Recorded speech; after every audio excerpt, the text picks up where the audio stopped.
Welcome to the Winged Wheel Podcast. Here to talk all things hockey are your hosts, Brad Crisco, Ryan Hanna, and Evan Lobsinger.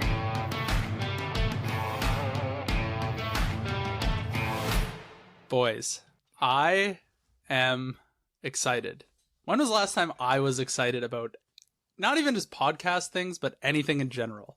In all of my years of knowing you, you have never once been excited about anything. I can't remember the last time I was excited until now, because hockey is back and I'm actually excited that it's here. Does he know? Should we tell him? Evan, the Red Wings are, how do we say this gently? It's an outlook not so great, champ. Oh, I know. That's okay. I'm just happy I don't have to watch the CFL on Sportsnet anymore.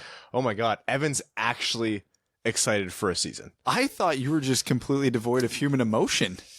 Me too. Here we are. He really is Shea Weber in every sense of the word. You know, hockey starts up, fantasy starts up, which is going to be a blast. We got the home opener on Sunday, and we've got the meetup. So those are all the things I usually hate, but I don't know. Something's in the water right now, and I'm excited. Holy. Evan is excited for the meetup. Yeah, it's going to be a good time. If you guys needed any indication ever that this is going to be our biggest, best, most fun year yet, listen to what Evan Lobsinger, absentee podcast host extraordinaire, but yet still the most loved host on the Winged Wheel podcast, just said. I have a strict rule of going to breweries with less than 4 people, and so this is going against it, but I'm still excited. Dude, you might see 100 people. Yeah, that's terrifying.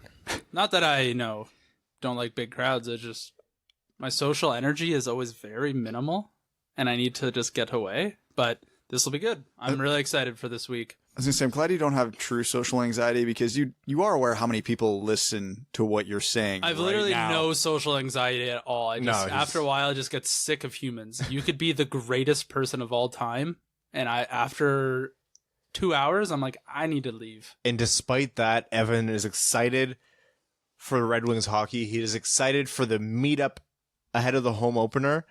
That is legitimately the best kickoff to the 2019-2020 hockey season that we could have asked for. This is also the second take of what we've just said.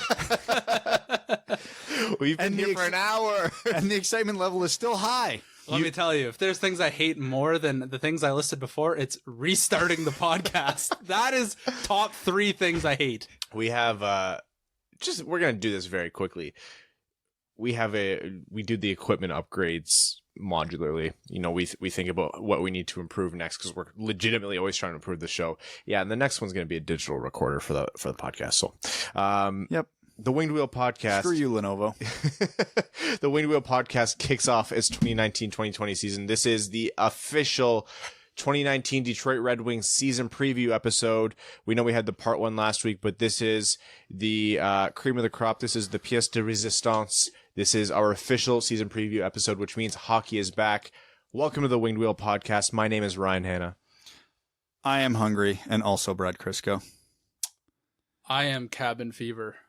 I've been in this basement surrounded by you two way too long. That's I'm Evan. Going crazy. That is Evan.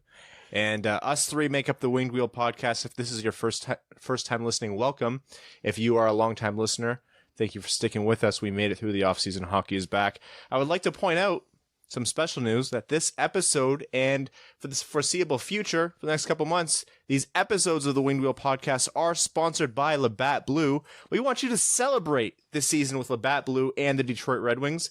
If it's not celebrating, we still want you to do whatever you're doing with Labatt Blue all season long. You can find specially designed cases of Labatt Blue and Labatt Blue Light at your local retailer, hopefully not too far from the LCA or your couch, to hashtag #SellYon with Labatt Blue. Labatt Blue and Labatt Blue Light are the official Canadian beers of the Detroit Red Wings, and what better way to deliver that message than 3 good old Canadian boys. So whether it's celebration or whatever it is we're going to be doing with the Red Wings. What about hashtag crushed on ice? Because the Red Wings are going to get crushed and you just crush your beers on ice. We should send that to their ad team. We'll see if that's officially approved. You're hired. I'll send my CV their way. No, please. We can't afford to lose you. Yeah, and After that opening, your stock just went way up. Yep, and that's the last one I do until 2020. His followers Yep. just doubled for sure. yeah, and I can confirm as a Red Wings fan, I will responsibly be crushing more than a few Labatt Blues trying to get through this season. As you can tell, I'm the optimistic one of the group. Yeah, that pivoted, eh? It used to be me or Evan, and then it didn't. It was all of a sudden not. I'm not optimistic at all. I'm just happy to see some hockey. Yeah, I'm with Evan on that. I'm so excited to actually watch hockey again. I like after 3 or 4 games that will not No. be gone, but it'll be lesser. Look, Unless the Red Wings start on a 4-0 winning streak, and then I'm going to be streaking with a banner saying we're going to win the cup. And then we're going to have that conversation in April where we're like, remember that 4-game winning streak we went on? If we would have lost one of those, we would have finished in this spot and we would have drafted Lafreniere. I feel personally attacked right now. I do not This need that. has happened like for the past 3 years. We're gonna have fun with this season because, like last season, we know what we're coming into, and it doesn't have to be all doom and gloom. We are gonna have reasons to celebrate. That's why we're here. But before we get into the official Red Wings season preview, we do want to talk about the official Winged Wheel podcast meetup, which does happen on Sunday at 1 p.m. at Founders Tap Room in Detroit. Founders Tap Room Detroit is legitimately a stone's throw away from Little Caesars Arena. And when I mean, like, you could actually toss a stone. We don't recommend it. It's at 456 Charlotte Street. So what we're going to do is we're going to meet up at Founders Tap Room Detroit starting at 1 p.m. Brad, Evan, and myself, and also our much better halves will be there. We're going to have great beer. There's going to be awesome food. We are going to bring every piece of swag that we have. We've been stockpiling all summer. We have a triple XL Violent Gentleman shirt if anyone is interested in just having that. Yeah. I have one that's been sitting in my trunk as well. We have stickers. We have bumper stickers. If you have a vehicle and I'll go outside and slap it on your car Put myself. it right beside your Settlers of Catan bumper sticker. Yeah. We have magnets. We have buttons left over. We're going to bring a ton of shirts. We're going to give stuff away. If you're going to be... It's going to be like me at a strip club, but with stickers. Just making it rain. If you bring a Sharpie, you might be able to trick Evan into signing something. This is the second time we have now talked about this, and I'm not signing anything. You've signed something. I know. And like I said the last time we recorded this, I said it was probably so I could just leave. More rare than an autographed Red Wings jersey isn't an autographed anything by Evan Lopsinger. That may be the only time I've autographed something in my life. Outside of like official documents and whatnot. Do you know how few people actually sign anything at any point in their lives other than official documents? So that already puts you in the top 1%, True. Evan. Yeah. Why would and also why would you have signed anything before starting a popular podcast? I don't know. Do you understand the concept of why people want your signature? I don't have This any idea why someone would. Explains a lot about Evan. He doesn't understand the very nature of popularity. Is this what happens when you're born really, really good looking? You just, like, stuff comes to you, you're like, I don't know, I guess everyone has it this way. I don't know. I just kind of do my own thing. And Evan has face privilege. That's what he has. I feel like high school was very easy for Evan. Oh my god. High school was the easiest. greatest years of my life. What about college? So when I went to high school, only two people of the guys went to university after grade 12. Everyone stayed back into grade 13. Everyone did the victory lap. Every single one of us except for 2 guys. 2 nerds. Yeah, 2 absolute nerds. And let me tell you, that was a great year. How did undergrad go for you? I had spare. No, it was not even gym talking- he's physics. still in high school. Gym physics, gym spare. You had And that double was it. gym? Yeah, because we had a gym where it was like you go bowling or like How is that a class? you go curling or something. I actually went curling for high school gym class, and curling is so fun. Oh yeah, and hard, Yeah. real hard. Whole new respect for As hard as this for Red those Wings beer season's league gonna heroes be. in curling. Anyways, if you guys come, you're going to meet us brilliant idiots. The meetup is legitimately the most fun thing we do in this podcast. And I mean including episodes, I mean including giveaways, I mean when we go to games. No, the meetups are the most fun we ever have. Every time we do it, we walk away giddy and just so happy and just so enamored with you guys. It's the coolest thing that we do. Last year, we had about 50 people roll through. I want you guys to double that. Founders has opened up the whole tap room for us. They said, make it yours. As many people as you can fit in here is great. I want you guys to show Founders that this is a huge, huge, huge fan base. The Dub Army, I think you guys have called it, or the cheese bags, I think is something that's probably going to stick more. The big thing for me is it kind of like resets the system a little bit, and it like reminds me why we do the podcast. And you know, it's not just we record it and then we leave and then we see each other in 4 days. There's people that actually listen to this and like they enjoy it and people get something out of it. So the timing of this couldn't be any better because we're rolling into a new season. We're doing this big meetup and people enjoy the podcast. So full steam ahead. I thought we did the podcast so we wouldn't have to talk to Leaf fans anymore. Oh, I still have to talk to them. They're called friends. Yeah. No, that what Evan said is exactly it. Evan, this is new season. This season, Evan, like the character development in this season for Evan is phenomenal. The writers are doing a great job, and we're only a couple minutes into the first episode. It's not New Year, same Evan. No, it's not. Oh, Brad, we have pressure now. We have to change. No. I'll learn how to dance. Nah. Is this good? Evan, how you doing, buddy? Awful. Okay, the Red Wings season preview. Actually, one more point. We have a big giveaway attached to this episode. We're not going to spoil it. We'll do it right before overtime. The Red Wings season preview. So last episode, we talked to you about all of the young guns who got assigned to the Grand Rapids Griffins. Included Philip Zadina, Joe Veleno, Michael Rasmussen, Evgeny Svechnikov. Big Mo Sider. And we talked a lot about that, and we have an interview later with Max and Prashanth where we chatted a little bit about that as well. We recorded that interview on Sunday. I legitimately forgot that was going to be attached to this episode. I saw your face. I'm like, you forgot we sat and recorded that interview. Yeah, I just, because we recorded another episode, our last episode, right before we recorded that interview with them, so I just kind of pieced them together. As I was editing that episode, I almost put it in there, and then went, wait, what am I doing? That's not right. Anyway, so that is going to be coming later. But first, we are going to talk about the Detroit Red Wings of this season. First line, how do we want to do this? Line by line? Line by line, quick outlook for each player this season and what we reasonably expect from them. Easiest line to start with. Larkin, Bertuzzi, Mantha. Good, and real good. So Dylan Larkin had a scary injury in practice in that it didn't look scary. He took a weird turn, tumbled into the boards. It all looked very innocuous. He got up funny and was clearly shaken up and then ended up leaving under his own weight. But still, the Red Wings said they had to run tests. They weren't sure what the results would be. Everything came back negative, thankfully. And Larkin himself has said he's going to be playing on Saturday, which is the Red Wings' first game in Nashville. The home opener is in Detroit Sunday against Dallas. So that's good news. We can breathe easy. Other major injuries still to be mentioned, including Athanasiou, give us pause. But still, Larkin, Bertuzzi, Mantha will start the season. This is, I'm going to say the last season was the most important season of Dylan Larkin's young career, and I think I'll maintain that because he did a phenomenal job of taking that step forward. This season, for him, is easily the second most important, right? Yes. He has to take the step that he took last year and find a way to extend it even further. Dylan Larkin's not going to have a wealth of talent to play with. I mean, he's got the amount of water on the side of a road that just piled up. Yeah, essentially. He did find that special line combination with Bertuzzi and Mantha. If they stay healthy, if that entire line stays healthy, that means Larkin now gets a full season playing with competent full first line. They'll have 80% mates. of the points. I honestly don't think he'll be far off. That being said, this is assuming that Larkin, Bertuzzi, Mantha is going to stick together all season. Now, let's say they play half the time. That is a substantial amount of quality minutes that Larkin's getting.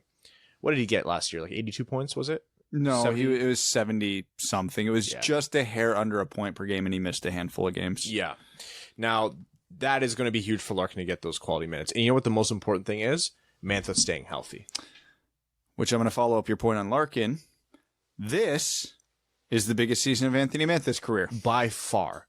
Anthony Mantha should have been a 30-goal scorer by now. He would have been last season if he didn't miss, 15, 16 games by breaking his hand again. He was on a 30-goal pace. Yes. Larkin's shown what he can do at the beginning of last season, we were saying, and even into the season, we were saying Larkin in reality is objectively a good second line center, but he's Detroit's first line center. You look at his production last year and the impact he made on the ice. Micah McCurdy of Hockey Viz has put out Larkin's heat map. Larkin's a first line center. Larkin is a first line center that is just doing the best with what he has. And that means Anthony Mantha has to have the biggest year of his career. And Anthony Mantha could and should be a first-line winger. Yes, 100%. The good news, towards the end of last season, the last 10 or so games, Anthony Mantha lit the world on fire. I think over that stretch, he led the entire NHL in scoring. He then went to the World Championships and played for Team Canada and dummied that tournament. So then everybody's like, okay, he's got some momentum. Hopefully it'll carry it into this year.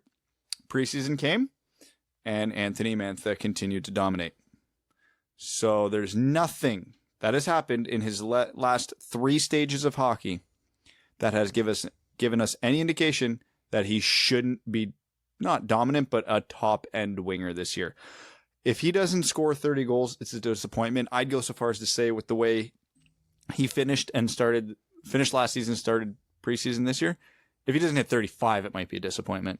Legitimately, if that Larkin Bertuzzi Mantha line stays together all year. I'm going to get a little bit aggressive here. If Larkin, Bertuzzi, Mantha stay together, let's say 60 games this year, I think Mantha should be a 40-goal scorer. God, my fantasy team hopes so. Oh, you did end up with Mantha. Yep. Did you end up with any Red Wings, Brad? No, I specifically chose none so that the disappointment would be lessened. I got Philip Hronek. That was the one I was able to take. Yes. I usually allow myself one. This is the first year, though, in the history of the WWP podcast, Fantasy Hockey, that I actually have 2 starting goaltenders, though, so this feels weird. Somebody has... the guy I'm playing this week has like 4. Yes. He has 4 starting goalies. I need to trade him. Wait, are you crying, Ryan? Yeah. Oh, you have 4 starting goalies. No, I don't. They're all like Carter Hart's my best goalie. That's not bad at all. And then after that, I think it's Corey Schneider. That also could be really good. I have Jakob Markstrom. He might not be the starter, right? No, he's a starter. He had a .915 save percentage last year. Who's the young guy? Demko.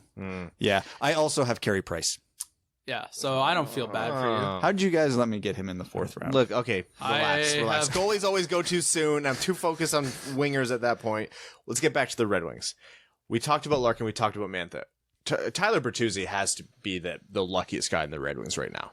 Yeah, he scratched off his card and he revealed the amount and said, wow, you have been gifted 50 points. He's a good player. He's a really good player. He works hard for those 50 points. Oh, yeah. Tyler Bertuzzi, before his production last year, we said, like, look, this is the upper limit of what this guy can do. He has that offensive game to him. He has the hustle to reach it. All he needs is some quality line mates, and he's accomplished all 3 of those things. Yeah, he's what we hope Justin Abdelkader would be. Yeah, Tyler Bertuzzi is a very rich man's Justin Applicator, and having him on the top line, I wouldn't even feel bad about that if this was a team with 3 talented lines. If this was a team stocked with talent, Tyler Bertuzzi works well on there. He works hard to generate space. He gets in the tough areas. He works to win puck battles. He moves with the pace of play. He's able to adapt based on... He's not afraid to get into the shit either, which is great. Exactly. If he wants to be in front of the net, if he wants to sucker punch, yeah, I was gonna say if he wants to sucker punch a guy from the bench after getting speared in the gut, it is what it is. If there's any Colorado fans listening, he's not afraid to stand up for his teammates. Let's just leave it at that. No. There's almost nothing but good things and high expectations for all of Larkin, Mantha, and Bertuzzi. Even if Bertuzzi's production goes down a little bit, but Larkin and Mantha's go up, I'll still see that as a tacit success for all 3 because their production is codependent. Now, if that line gets broken up, which it very well might, because as you'll see in a little bit, there's not a ton of talent to talk about, then we're looking at different outcomes here. I'm curious to see how Jeff Blashill adapts to A, the true takeover of these young guns, and B, the Steve Yzerman era. Steve Yzerman might not sit and accept, breaking up the only good producing line or hurting the development of these guys. The leash is short. Yeah. We're going to talk about Blashill's leash. I want to talk about Blashill's leash after we talk about the players. Filppula, Hirose, and Glendening practice together, but essentially Filppula, Hirose, Glendening, Nielsen, Ernie, and N are going to be the most likely middle 6. Yeah, before Athanasiou sat out practice with his injuries, the lines that were skating were Athanasiou, Glendening, Hirose. Ernie, Filppula, Nielsen, and I think they had Nielsen at center. Yeah, before I listed those, I forgot that we hadn't talked about the other major injury, which was Athanasiou is dealing with something that was lingering from camp. There's not too much information out. I'm not sure how long-term it'll be. He might not be playing for the opener, but regardless, he will be slotting in the second line, likely opposite Hirose once he is back. Taro Hirose is a great place to start. He is one of the success stories of the last year for the Detroit Red Wings. Around the same time that Larkin, Bertuzzi, and Mantha started clicking, Kuffner and Hirose were signed to the Red Wings, and Hirose really did make the most of his audition. He played, 10 games, 7 points. 10 games, 7 points for Hirose, and they looked good. The three things that he demonstrated, actually, let's just say one thing that he demonstrated, hockey IQ. He demonstrated a high hockey IQ. I've said before on the podcast that he has a way of elevating the game of those around him. Is this an elevation to the point where he transcends bad players and he can make anyone look good like how Connor McDavid does? No. I'm talking about Taro Hirose. Did you just see a funny meme? Somebody at the Rangers, the players skate out at the start of the game. The one guy fell. Elias Anderson, I saw that. Yeah. He tripped on a... Oh, my goodness. Poor guy. Yeah. And down he goes. Oh, man. He's going to Welcome to the NHL, rookie. Oh. Taro Hirose, he does make his winger, he does make his line mates better in that he's just genuinely a good playmaker, which Detroit doesn't have a lot of, so it just looks so special right now. But I'm going to come out and say I'm not 100% sold that this will be a huge linear scale upwards for him. So that near point per game pace is what we're going to see this year. I would be surprised if Taro Hirose, scored 40 points. I think that's well within reach for him, but I could also see a lot going wrong because if he's not playing with Athanasiou, who else is he really playing with that's going to get him those points? There's literally no one else who can put the puck in the net on a consistent basis. Yeah, because one of Hirose's strengths is giving the puck to the right player at the right time. Now that doesn't necessarily mean it's always going to be in the slot or a back door, so whoever he gives the puck to, say it's a Delarose, even Delarose is going to finish those more than he doesn't. It's coming through the neutral zone, standing on the half wall, hitting Athanasiou in perfect stride at the perfect time so that he can go in and finish the play. So if Hirose's playing in the top 6 all year, I think 40 points is his minimum. Anything less than that, I'd be disappointed. If he spends a good chunk of time out of that top 6, I think 40 points would be an exceptional season for him because it's going to be very dependent on who he's playing with. Or the power play just takes a massive step forward. Yeah. Also, yes, which the way it's shaping up, I actually would not be surprised. That first unit with Cholowski, Mantha shooting more, Hirose on the half wall, Larkin bumper, Bertuzzi net front, I think has a lot of potential. I don't even hate the second unit with Green and Hronek just teeing off. Me either.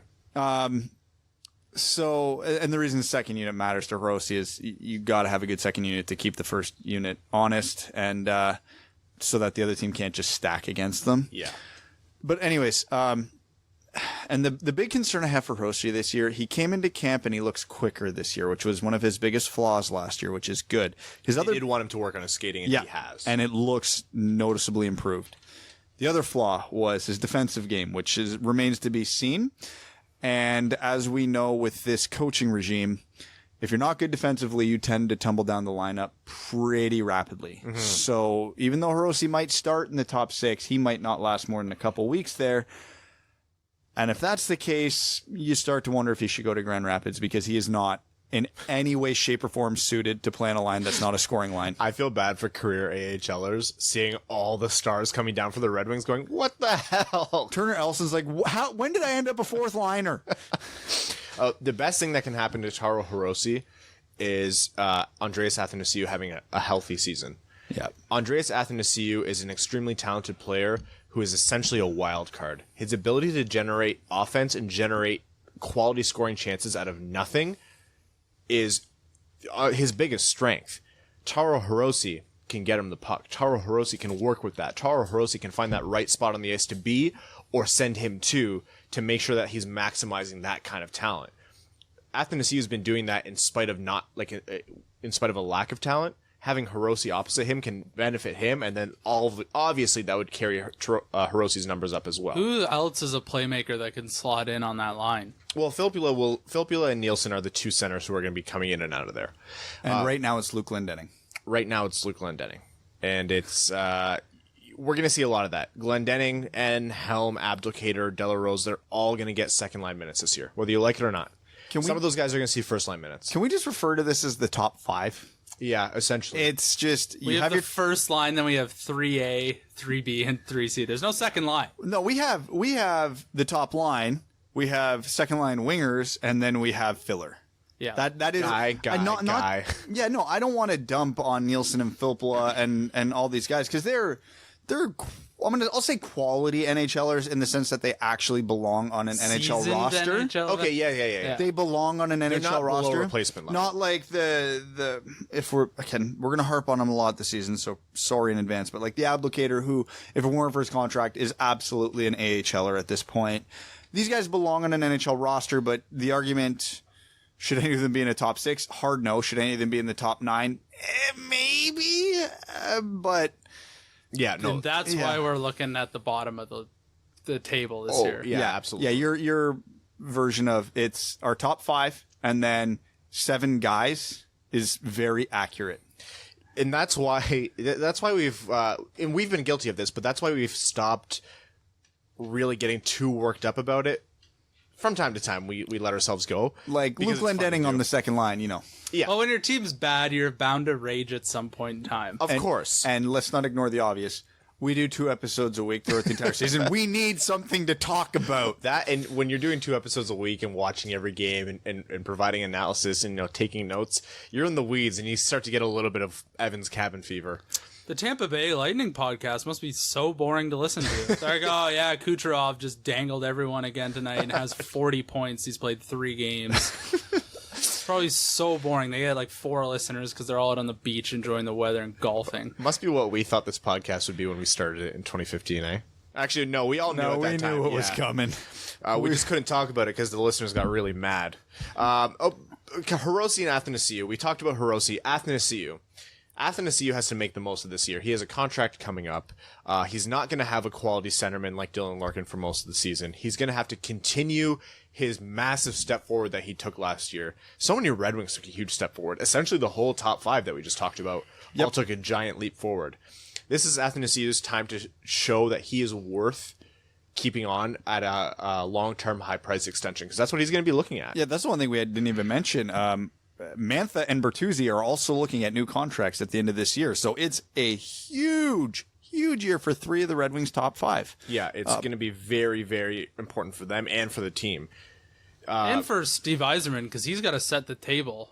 Yeah. And it's got to be a lot better than what they were doing in Toronto with blank checks and people now are getting theirs. If Athanasiou can score at a 30-goal pace this year, Steve Yzerman can go, yep, you are worth signing for 6, 7, or 8 years. If he doesn't, if he regresses to like 20, even 25 goals, assuming, or let's say 25 goal pace, then you got to start wondering, is he a 30-goal scorer? Is he a 20-goal scorer? He's not a playmaker. He's here for one reason and one reason only, to score goals and to finish plays. People going. Yeah, he is what he is as a player.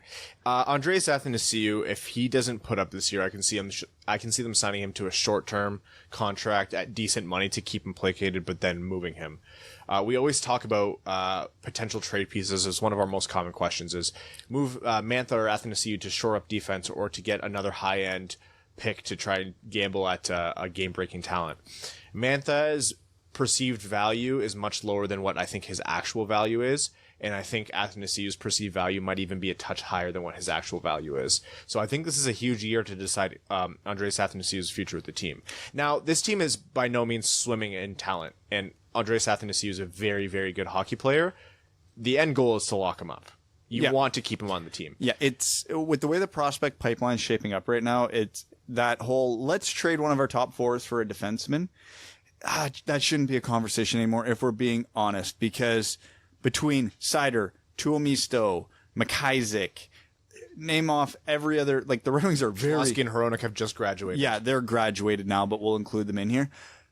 The Red Wings are looking real deep at defense for the next 10 years. Now, all these guys won't pan out, but even if only 4 of them pan out, you're happy. So, you know where the Red Wings are thin? Forward. Yes. Because they have Rasmussen, Svechnikov, Veleno, Zadina, and then a whole lot of maybes. You set the table with the players you draft and develop, and then you go out and you find pieces, complementary pieces in the off season for those needs you're going to need when you take a true run. Yeah. And we're not there, obviously. Yeah. So, you just stick to the plan for now, see what you're getting with these players and where their ceiling is projecting to be, and you give them contracts based on how you think the next 5 years are going to look. Now, we just talked about the top 5. In case you guys haven't noticed, 4 of the top 5 are all RFAs at the end of this year. Which is fine, because we got cap space. Yeah. Taro Hirose is the only one without arbitration rights. The rest of them do. And so be on the lookout for extensions starting now. They won't come soon, I don't think. It's hard to know. I think maybe Yzerman might take a gamble on Mantha or Athanasiou earlier on, but I also think Yzerman is still very well taking stock of this team. And nobody is guaranteed to stay, and he's not afraid to make moves unconventional to the Detroit Red Wings organization. So it's going to be an important year for that. It's so scary to say 4 of our 5 good players at forward are up this year. That's the top 5. We know what to expect from them. I want to talk about the 2 centermen who are going to be most of the time flipping between 2C and 3C, which is... and left wing, apparently. Yeah, Franz Nielsen and Valtteri Filppula. Flip, this is his first year back with the Red Wings. We missed him. Yeah, it was very emotional seeing him coming back. Like, seeing him in 51 was just like, the last time he was here, the team was good. And it just brought back a lot of memories. Was it just me, or was it hard just not differentiating, but it was confusing because Filppula and Nielsen look like the same player out there. So that Filppula is wearing Nielsen's number, but it was actually Filppula's number, and now Nielsen's wearing Host's number. Every time one of them touches the puck, I'm double glancing to truly grasp who it is, even though I know who it is. Yeah, it's they're not wildly different players. They're definitely different players, and they bring different things to the ice. But at the same time, they're at the same. I don't know. They're juncture. both, right beside each other in the vanilla line of ice cream. They're at the same juncture of their career. They used to be really effective players. The age curve is catching up to them. Both of them have found ways to be productive in the past, and both of them have found ways to not be productive because, age gets everyone. Filppula, as you know, had a overly productive last year, which kind of suggests that he might have a regression to the mean because, again, Father Time wins every battle eventually. We saw a lot of that with Franz Nielsen last year. There were stretches where you were like, yeah, this is fine for a second line or center on a bad team or a third line center. It's passable. It's not dragging the team down. But there was also times where I was just like, when Zadina came up, he was not keeping pace. He was not sending Zadina to the open areas of the ice. He wasn't finding open areas of the ice. He was giving away the puck. He wasn't doing anything with the scoring chances Zadina was giving him, or vice versa. It's not really promising to have them in there, but at the same time, it is what it is. I don't want to say it could be worse because, obviously the 2 centers could be like De La Rose and N, but yeah. And to summarize the rest of the Red Wings forwards, what do we expect? Nothing. Luke Glendening, we know. Darren Helm, we know. Justin Abdelkader, we don't need to tell you. N and De La Rose. These are all bottom 6 guys who get chances to slot higher and play more minutes than they would anywhere else. They're going to get crushed. Are we sure they're different players and it's not just one player going back and forth really fast 5 times? You think they're moving back and forth really fast, Brad? 5 times. Which player is moving back and forth really fast in the bottom 6? They're the same player. Adam Ernie, he might be fun. That's the one guy who I'm actually very excited about. Adam Ernie now has a chance. He's 24 years old. He's a solid defensive player as he's been in Tampa Bay. Yzerman knows him and thought this guy is worth an asset. It's a 4th-round pick. He's coming in. I think he was fine offensively. I think he showed flashes of good offensive production. He had a sick pass, no-look pass, for a behind-the-back no-look pass on the power play it was Hronek who stepped up and fired it in. I'm excited to see what Ernie can do with his expanded offensive role. If Ernie can be a solid defensive player who can contribute offensively, amazing. At the very least, they have a solid defensive player who's young and isn't, again, losing to Father Time. I'd rather have someone young and figure out what he is than someone who's old. Like half of our forward core And we already know what they are, and they're not going to be part of the future. So, What did you tweet the other day, Brad? Yeah, so after Hosang and Sprong and a few of those other guys cleared waivers, like I was upset Detroit didn't claim them, and the find out nobody claimed them just made me realize how out of date and stupid the NHL is. I can't wait for the day NHL teams play young players who might be bad versus playing old players we know are bad. I don't know when that will come. But we're going to be old and bad. Because I understand there's a logjam at forward, but unless Yzerman is just 120% against anything that resembles an attitude issue, there is no reason Daniel Sprong or Josh Hosang shouldn't be lining up on the Red Wings' third line to start this season. It was a zero risk move. They could have just waived them if it didn't work out. I'm not going to get into a huge tangent about it because I think anybody who's listened to this podcast long enough knows why. Mm-hmm. I'm just saying We're one of those teams who should be taking swings at players. Yeah, even Thomas Hickey, he's 30, but he's a good, serviceable top 6 defenseman. Like, why would teams not? It's not even just us that it surprised me. It's how did Edmonton? Yeah, how did Edmonton not take a swing at I think both Hosang and Sprong? I think Hosang and McDavid know each other and may have played with each other for a small. The Toronto Marlies, They really should have. I saw who Ottawa or the Oilers GM is. So he's the standing president of the old boys club. What did he tell Connor McDavid the other day? Alex Ovechkin waited 13 years for his Stanley Cup, and he was a first overall pick. Do you know how long it took Alex Ovechkin to make the playoffs? 8 months. McDavid already looks like the Hound. Did Washington make the playoffs Ovechkin's first year? No, not the first year. They were tragically bad, but they were one of the best teams in the league by 07-08. Yeah. Hosang would have been easily on our third line. Maybe second. Athanasiou's not there. Hosang is. And remember, didn't we have a conversation about Athanasiou having a bad attitude at some point? Yeah. We maybe touched on it at some off season. Well, he had that contract dispute, and a lot of it was attitude. Right. So, Hosang is not going to play in the NHL if he's in the Islanders organization. This was a zero risk move that any GM who is in the bottom half of the league could have made, pending cap issues. So it's weird that we didn't. My favorite thing I saw was someone put a chart next to each other of all the wingers who were on waivers that day and the actual wingers for the Edmonton Oilers right now. And someone did that was a toss-up. Someone did like an analytics chart and like the amount of the expected goals and wins above replacement that those wingers would bring up, and the top line that you can make with those people who are on waivers easily outpaced what Edmonton had, considering if you had McDavid centering both of them.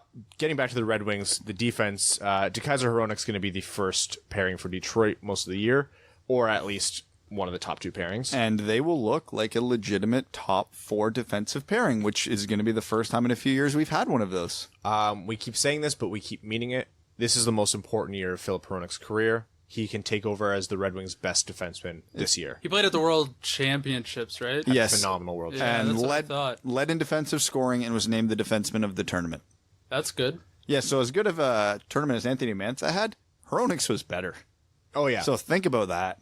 We forget about those stories. Like, the season ended, it was doom and gloom, it was all dreary, and then Anthony Mantha and Filip Hronek took over. But Filip Hronek was the true story. DeKaiser took a year where he kind of corrected a lot of the errors that he was making. I wouldn't say he was phenomenal by any stretch of the imagination, but he got back to what was making him a solid defenseman for Detroit, or what he should have been in the first place. That needs to keep happening for him, and he's going to have a quality partner now to help that happen. And he got better as the season went on, too, which was a positive sign. I think both of them took a step forward in their development or their careers last year, and I can't say that about basically anybody else on the back end. You could make an argument for Cholowski, considering he wasn't supposed to make that team last year. So, Green Nemeth is going to be. Essentially, Nemeth is coming in. We know he's good defensively, and he's coming in to basically cover Green's deficiencies defensively, because Green is not getting any younger, but he can still produce offensively. And that, I think, is a perfect person to pair with Mike Green. You're getting the most out of Mike Green while you have him, and Nemeth can come in and be a solid defensive defenseman that the Red Wings have not had in a decade. I don't hate our that top four, but it's certainly not blowing anybody out of the water. Mike Green, Patrick Nemeth, realistically, would be the bottom pairing on a good team. Yes. But at least they both belong in the NHL. So again, we're making strides. And they complement each other. Yeah, Mike Green did not look good in the preseason, but again, he didn't play a lot last year, so that's to be expected. So I'm trying to not overreact, but we need Mike Green to do very well this year because we need a big asset for him at the deadline, and that's just the cold, hard truth of it. What does the success look like for Dennis Cholowski this year? Stay in Detroit for 82 games. That's 100% the answer. Yeah, I don't even really care what his point production is, as long as he's getting NHL reps and, playing a decent amount of minutes.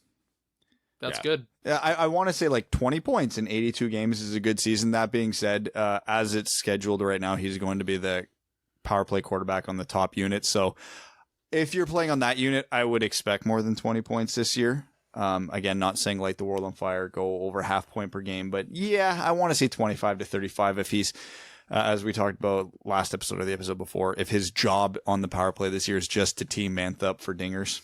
Yeah, it's like if he can do that and he can just work on different little fundamental things as he has been, that's fantastic. That's literally all you need. The other two defensemen, Bowie and Eriksson, make up the rest. Daly. And Daly. They're carrying 8. Yes, those make up the 8 defensemen. And those 3 should just be a never-ending carousel of who's in the lineup. Yeah, you can be hopeful about Bowie. I know some people are. I'm not expecting a lot from him, honestly. I think he is what he is. If he can turn into a serviceable third liner, I think that would be a huge success. The Bowie versus Eriksson versus Daly debate comes back to that quote I had a few minutes ago. I can't wait for the day where teams start playing young players who might be bad versus players who are bad. Yeah. What we have to say about Daly and Eriksson has been said, and there's no point in keep bringing that up. Howard's obviously going to be a starter, and Bernier the backup with Pickard and Larson down in Grand Rapids. Okay, that's our Red Wings. Those are the 13 forwards, 8 defensemen, 2 goalies that they are going to carry into the season in all likelihood. Now, let's do some predictions. Bad. We always... Oh my god, a green check mark just showed up on my laptop. He's right. I have to give you $20. No. We always do this where we make predictions, and it's too early to make these kind of predictions, so we're going to definitely do them anyways. The Red Wings, the entire Red Wings season, where do we think they are going to finish in terms of overall standings? Now, last year, they were third last in the conference with 74 points. And I think they were fifth last in the league, fourth last in the league. I think they finished second last in the conference, second last in the league, second last in the division. You think Ottawa's going to finish dead last? Man, Ottawa's Ottawa. Detroit will give Ottawa a run. I think LA might be surprising. I think LA might be surprising the other way. Not to make a run for the playoffs or anything, but they still have Doughty. They still have Kopitar. They got Jack Campbell might steal games for them. Yeah, they've got more reasons for optimism for the current season than we do. Long term, I still like Detroit's setup better than LA's, but Kopitar and Doughty is much greater than the center, top defense Detroit. So you think second last in the league, second last in the conference, point total? What did they have last year? 74. 32 wins, 40 losses, 10 overtime losses. 72. Athanasiou's number. I'm right there with Brad. I could see even Ottawa being better than us. And I hate to say that, but I think they might last a little bit longer with younger legs. Someone's going to get hurt in the first game for sure. And the injuries and the age of our team, I think Ottawa might be better than us over 82 games. Not if Brandstrom keeps getting kicked in the face. That was very terrifying. That was scary, yeah. We also don't have a Thomas Chabot. No. It's going to be a battle of the bottom with us in Ottawa. I'll say we finish like a point ahead of them. All right. Anyway. And that is going to be very low 70s points. It maybe even in the 60s. If Larkin gets hurt, it might be in the 50s. Like I said, it's tough. Our season, the point total hinges, and our placement hinges on Larkin's health throughout the year. I feel bad saying this. I don't think I've ever actually predicted this before. I think Detroit finishes dead last. Is that a certainty? No. Ottawa could challenge, Buffalo could challenge, LA could challenge, any one of those teams up there could challenge. How am I the most optimistic one here? And I said second last. I think Detroit finishes dead last, but I also think that this isn't one of those years where there's an Ottawa where someone is so aggressively dead last all year. I think things tighten up a bit. I think Detroit finishes dead last with 75 points. I think Ottawa's starting to get like a little... They have a chip on their shoulder for sure after finishing last. You can kind of feel like some swagger with Tkachuk. And now they got Shabbat locked in now. Like, well, they have Sabrin. Exactly. He scored. Yeah. So Matthews heard his name. Yeah. So there's something about Ottawa that Detroit doesn't have. And Youth.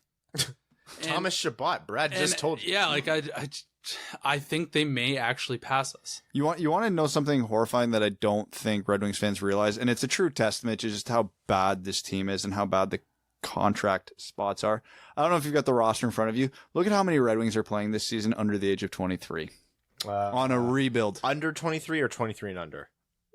Go 20. Let's go under 23. So that would be guys within 4 years of their draft. 2.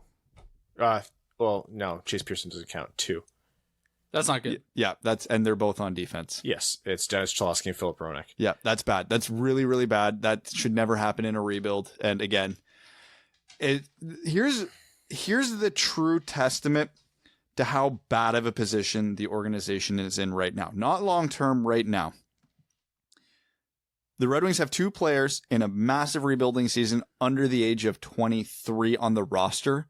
And the way it all broke down, I agree with how they did that. Yeah, I mean... That's horrifying. They literally, Max, they're doing the best that they can given the situation. Now, it's important to frame what Brad just said in a greater context. This was always going to be the situation for a long, long time. I think it could have been a lot worse. I think the organization has been moving in the right direction for the past 8 or 9 months. And I think things are looking better. Again, to quote a famous general manager, this is going to take time. Now, I want to keep going with our predictions. Very quickly, I want you to name one Red Wing who you think is going to get fit the bill for these next categories. Okay. Do you say it if it's Dylan Larkin? Do you still have to say it? You just go, yeah. Most goals. Yeah. Oh, no. I say Mantha. Sure. Wait, you say Mantha? Yeah. Mantha, and we got a Larkin. I have a bias, though, because I have him on my fantasy team. As big of a season as I think Mantha could have until he learns to stop breaking his hand, I have trouble picking him. And I also do expect Larkin to take another step forward. They will be very close. I think they both finish in the mid-30s. Most assists. Yeah. Yeah. Larkin. 3 yachts. Again, if you didn't hear it, when Brad's saying yeah, it means Larkin. Most penalty minutes. Yeah. I don't know. Who else takes penalties on the team? Nobody. Patrick Nemeth. Yeah, that's got to be Larkin as well. Best forward? Yeah. Yeah. Yep. Best defenseman? Yeah. Yeah. I know these are all going to be consensus answers probably, but best defenseman I think will be Philip Hronek. Yep. Yep. Best goaltender for the sake of it, Jimmy's. It's Jimmy, as long as Jimmy stays healthy. Best young player. And that rookie, or I would say player 23 and under. Dude, that gives us like 2 other players. 23 and under is literally that's 2 Larkin. players. No, that's Larkin too. Best young player. Okay, so RFA? So we're talking Taro Hirose, Dennis Cholowski, Philip Hronek. That's not fair. I think it's gonna be Philip Hronek. Yeah, I'll go with Hronek as well. I don't think it's gonna be that huge of a difference. I do expect pretty solid seasons from Hirose or Cholowski. Best veteran. I want age 30 or older. Jesus. Okay, hold on. I have my pick, but Mike I have Green. to make sure he meets the age requirement. Danny Kaiser's 29 right now. Shit. He's 29 right now. Is he going to be 30 at any point during the season? Because DeKaiser's my pick. March, so yeah. Yep, I'm counting it. I'm going Mike Green. If DeKaiser counts, I'm going DeKaiser. Oh, man, this is a sad... You know what? No, yeah. I'll go DeKaiser. Surprise performance. Which player is going to do the best? Like, they're going to overachieve. They're going to have a much better season than we anticipated. I'm going to circle back to Danny DeKaiser. I'm going to say Adam Ernie. I think he does take a big step forward in terms of offensive production. He ends up being a very good third-line player. I'll say just an applicator. You're such a. That's nice. What? Like, I would be happy if he gets 20 points. I don't know in what world he will, but I would be very happy if he did. Let down player. What player is going to underachieve and not reach expectations? Just an applicator. No. Because his expectations are through the floor. We can pin a lot on him, but Oh, man. Well, there's only, like, realistically 7 or 8 players who we could even put in this classification. Because Who do we have expectations for? There's like 3 defensemen and 5 forwards that we have any expectations for, right? So it's got to be Valtteri Filppula, right? I have no expectations for him. He had He's playing second line center. There's got to be some expectations. He might play second line center, and he had a high PDO season last year at 17 goals. We can't expect a lot from him. Okay, you know what? I'm gonna step away from him. Mike Green. I was going Mike Green. Yeah, I'll say Tyler Bertuzzi. Ooh. I was on the fence for Bertuzzi. Not that I think Bertuzzi's going to do worse than last year, because I think a majority of the fan base expects him to progress, but I think he is what he is, which is still way better than what. He's a 50-ish point player, and that's fine. But I don't expect any progression from last year. I think that's who he is, and if I'm wrong, that's a massive win for the Red Wings. How many points did he have last year? 50. Just a hair under, I think. Yeah, I'll say he's a 40-point guy because I think teams are. Let's be honest. How much prep do you think most teams do for the Red Wings? They weren't game planning for him. Yeah, he finished with 47 points. He's gonna get a little bit more eyes, and he's gonna play against a little bit tougher opponents. And I don't know. I don't think he's gonna repeat it.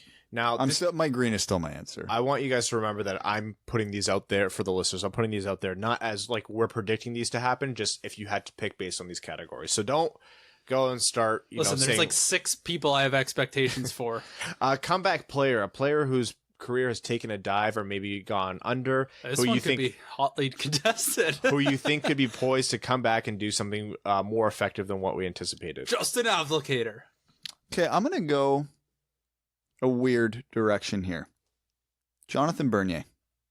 Okay. I like that answer. He'll get the weaker teams. Jimmy's going to carry the heavy load. I think Bernier, if he plays well to start, will get more games this year. Weaker than who? Well, Bernier is going to get the Ottawa.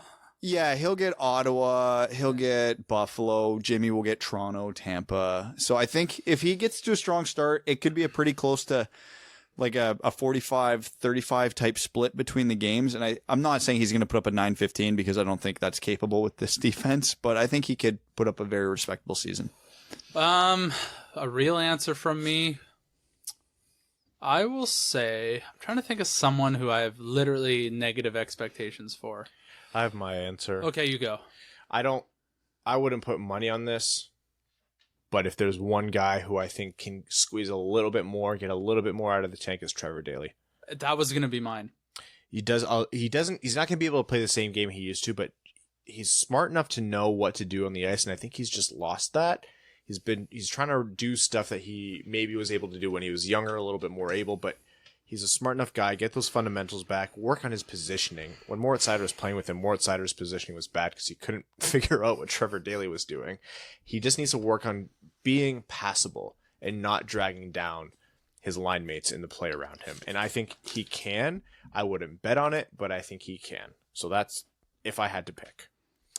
All right. First forward call up. I'm going to put an asterisk between this because I'm going to cop out. So we're going to assume this would be because of injury. Bottom 6 forward, Dominic Turgeon. Top 6 forward, Michael Rasmussen. There's like 10 bottom 6 forwards. I think maybe Svechnikov gets a sniff a little bit sooner. Oh, yeah. You know what? I think Svechnikov, it depends also on his recovery. He's still coming back from his ACL tear. He still was dealing with a little bit of swelling, and obviously ACL reconstruction is a long, arduous recovery. It's painful, and he didn't even enter the final stage of it until he started playing preseason hockey. So give him about, I don't know, a month or two to kind of normalize, reset, get his lungs, get his feet back under him, and then I would say that's a good I think answer. Rasmussen is the top 6 guy when you think Svechnikov is not ready yet, but I think once they determine that he is, he'll be the call-up, because I think they really need to figure out what they have with him still. And with Rasmussen, but I think Svechnikov could have a bigger impact if he is turns out to be something. The circus is back. Yeah, the circus is back. The earthquake's upstairs. For you listeners, enjoy this while it lasts. Only a couple more months of this left before we move to the studio. Oh, man, they are going. I'm going to go Philip Sadena here with full knowledge of the fact that if Philip Sadena is absolutely clicking with Joe Veleno down in Grand Rapids, they're probably going to be a little bit hesitant to move him. If they're lighting it up, I would prefer if they didn't call him up at all this year. Oh, really? I think Philip Zadina needs 40 NHL games this year. Really? Yes. I would prefer, if he's hot, keep him hot as long as possible.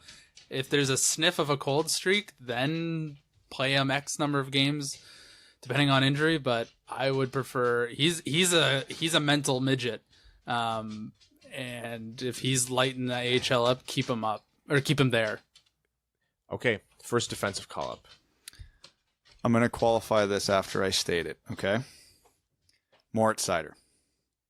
Now, because the Red Wings are carrying 8 defensemen right now, I think if there's a defensive injury that requires a call-up, I think they call up a forward after that defensive injury. Okay, so like if, let's say, hypothetically, Daly gets injured, I could see a Turgeon going up because they're going to want to get the defenseman the reps. But if there's defensive injuries to the point they actually have to call the defenseman up to play, Moritz Seider. Brian Lashoff, come on down. It'll be so sad. I think Moritz Seider definitely will get a call-up this year. I think he's done enough to demonstrate that. He's just did everything right to the point where you're like, this guy's going to see NHL games. Whether it's 9, it depends on the path they want to go. They can play him 9 to slide his ELC, or they can go in the other direction, which is becoming more popular with the shift in how RFA contracts have been signed, which is they can get more than 9, burn that first year of his ELC, and get him to his first RFA contract sooner. It depends on which path they want to take. It's really hard to read how the Detroit Red Wings of old versus the Detroit Red Wings of new are going to operate, especially with Steve Yzerman being so ironclad. But I think you're right, Brad, in that Moritz Seider will definitely see games. It'd be good to see where he's at after 9 games. 100%. Yeah. If not him, it'll be probably Joe Hicketts. Yeah. I think the first one will be Joe Hicketts. I think they're going to give Seider a little bit more time. I think you'd have to wait till 2020 to see Seider, but I wouldn't be surprised at all if it's a little bit before that. Okay, you get one hot take. One. Your Like, hot take. Piping hot. Don't say the craziest thing you can think of. I want you to believe that it could happen. Oh, God. But I want one hot take. Oh, boy. Do you guys want me to go first? Yeah, because I got to think about this. My hot take this year, Anthony Mantha scores 45 goals. Oh, boy. That's hot. That's hot. That's real hot. That puts him in like the upper elite of the NHL. That's a top 5 goal scorer in the NHL. Anthony Mantha's shot and finish and ability to release the puck quickly and accurately at a disgusting pace is elite, and I think he can put up 45. Again, it's my hot take. That is hot. God, now I don't even know. You set the table. Now yours is too mild. Yours is like a jalapeno. Mine is a habanero. Okay, I've got a good one. This is going to be kind of a combined hot take because it requires 2 players, and it can go a couple ways. Filip Hronek and Dennis Cholowski combined for 100 points. Whoa. 55-45 on the PPPK. Hot take. Whoa, that is a hot take. That's harder than mine, Brad. So some kind of split like that, because if they're literally quarterbacking the 2 power play units, I could see it happen. And if we're being honest, Mike Green's health doesn't hold up. These are our only 2 offensive options from the back end. Evan. Oh, You got God. 2. How do I follow this? Good. It's hot takes, Evan. hot It's meant take. to be dumb. Do I actually think that's going to happen? No. But could it? Yeah, I could see a world. Justin Applicator scores 20 goals. What? Listen. Shut up. Everybody shut up. How did I just predict that not Justin have the craziest one? Applicator parks his ass in front of the net on the power play and is a reborn hockey god out of nowhere. Filip Hronek uses him as a backboard, so we're both right. Yeah, he is putting see how I'm on looking at you right now? He is putting on the most dense material he can in the front half of his body because he is just going to create havoc on the power play. And Jeff Blashill loves that, and he loves Justin Applicator, and he gets 20 goals. being a bang bang player. Those takes were progressively spicy. We're going to need to step away. We're going to I hate myself for saying that, by the way. Let's add that. We're going to transition into an interview that we recorded on Sunday night. So that was a few nights ago. It was 4 nights ago, it was another Red Wings roundtable with Max Bultman and Prashanth Iyer. So stay tuned and hope you enjoy that. We'll be back soon. And welcome to another version of the Winged Wheel Podcast Roundtable featuring Max Bultman and Prashanth Iyer. Guys, thank you so much for joining us again today. How are you? Doing pretty well. Very good. Very good. How are you guys? Oh, not bad. It's we're recording this earlier than the episode's dropping, so it's currently Sunday right now. So we just had a healthy discussion on the ins and outs on the heartbreak in the NFL. Me with the Lions, Brad with the Bills. Prashanth, you subjected yourself to the Bills game being a Lions fan, so you got kind of best of both worlds there. Oh, yeah, it was great. I don't know why you do that to yourself. So when we planned this, we were kind of wondering whether or not we'd have enough to talk about because pretty much the Red Wings were still carrying like 45 players. And then an hour after we finalized the time, everything happened. So this is good timing. The Detroit Red Wings season preview starts with the young players. So long story short, pretty much everybody who's not Taro Hirose has been either waived or assigned to the Grand Rapids. And Dennis Cholowski. Oh, yeah. Dennis. See, the thing is, I count him as... I always knew he would be a roster player coming into the season. I didn't think there would be a world where he'd be in the A. Sure. No, even though we talked at length about all summer about how he might go to the A. Well, it would have been disappointing if he did. Actually, You know what, Max? You get your moment here because you wrote the article before it was confirmed that Cholowski would make the team. I think I think I have earned a victory lap, but I'm going to pass it up. How disgustingly honorable. Grow up. I don't think if I say I earned it, I think that disqualifies any honor from it. So if you're not Cholowski or Hirose, you're in Grand Rapids. And that ruffled some feathers, but I think a lot of the people around the league and especially within Red Wings fandom are pretty understanding. So maybe we'll dive in first with the biggest talking point, which is Filip Zadina.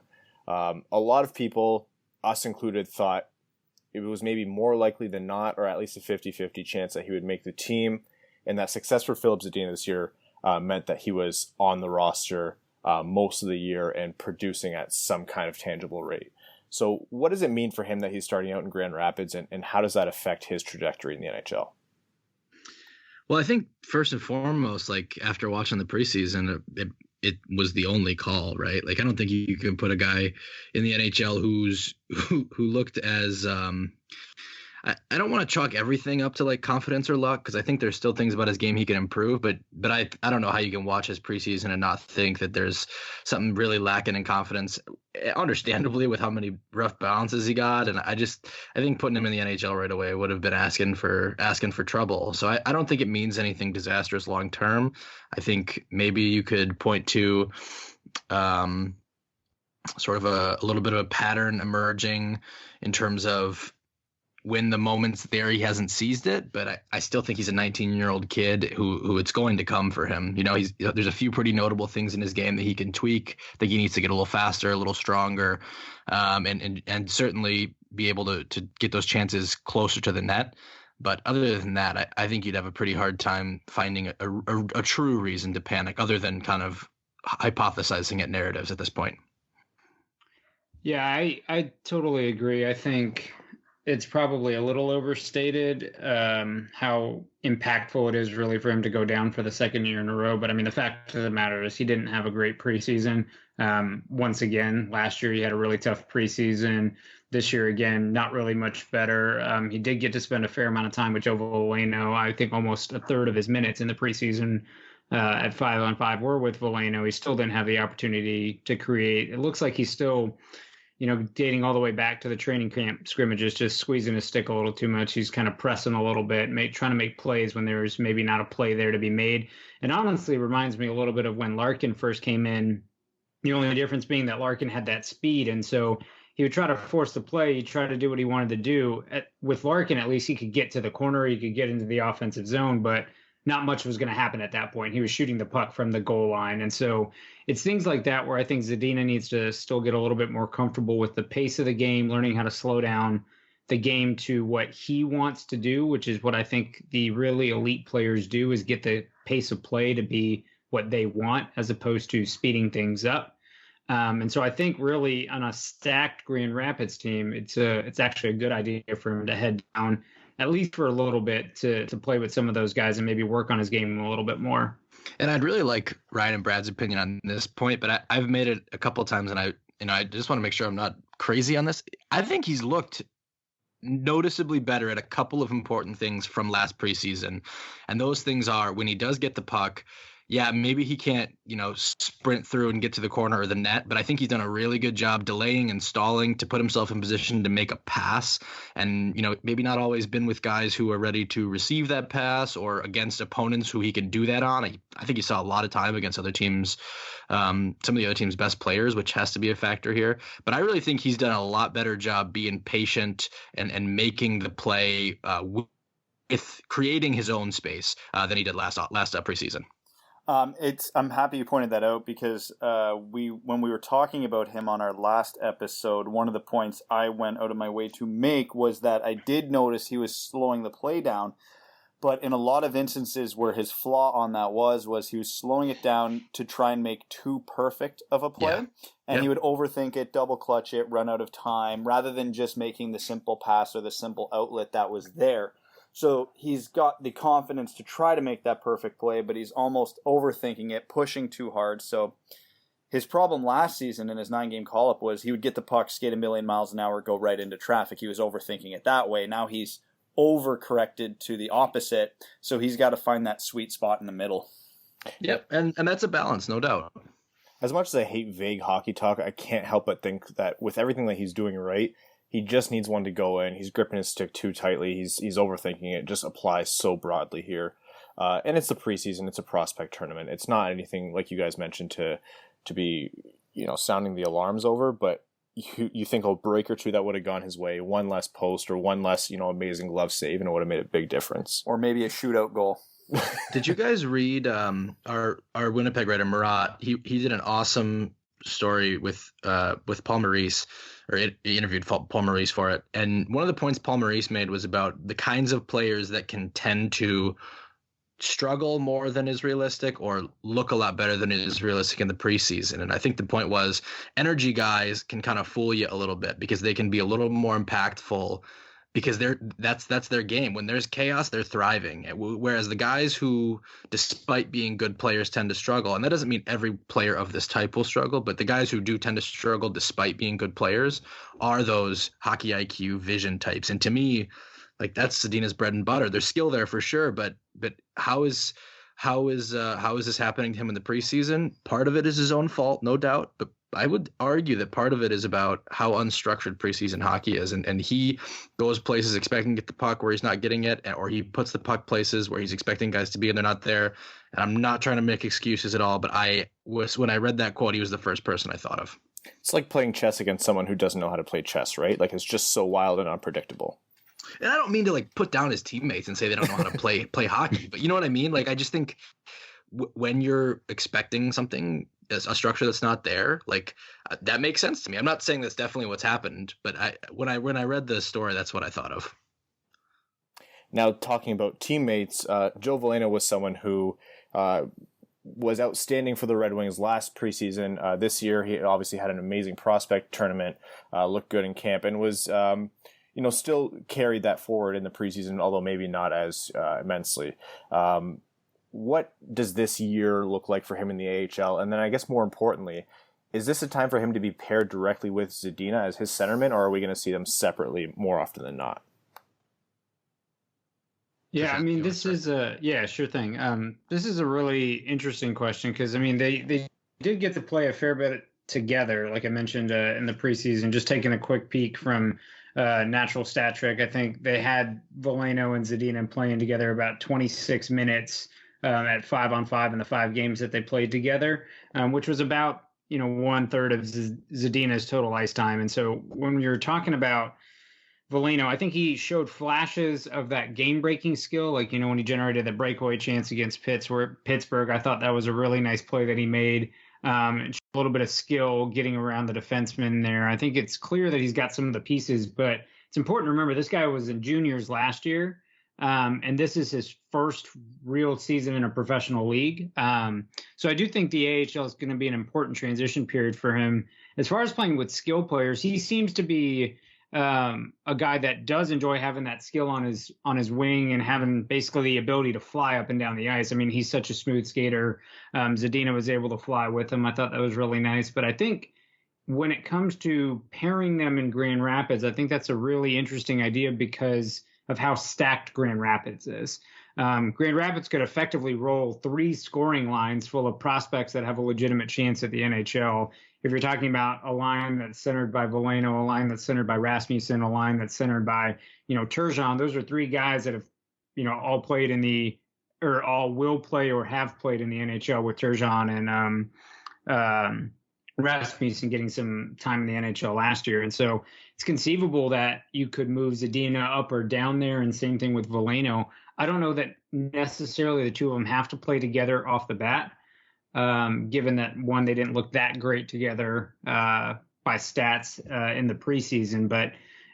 And then the other option being that you have the ability to just kind of roll those 3 scoring lines. So I think off the bat, I would actually probably pair Zadina with Turgeon, get him used to a guy who's going to slow down the pace a little bit so he's not getting so ahead of himself, and maybe let Veleno play with like a Giovanni Smith and maybe like a Matt Pumple or somebody like that on his wing, just to be really interesting scoring threats for Veleno. So I don't think they have to play together, and I don't think it's a problem if they don't. Yeah, I'm in agreement on that. I think I would say it's kind of a coin flip. Like, I could see the argument for it in terms of, Ben Simon, who's the Griffins coach, coached him at the prospect tournament, played him together a decent amount there, although notably at the end of that tournament, he did split him up a little bit. So I could see him wanting to go back to them, but I also think, especially in the AHL, a lot of this comes down to what the organization has kind of decided is going to be their philosophy for that year. Are they going to be a team that's win at all costs? And historically, that has absolutely been the Red Wings and Griffins' MO.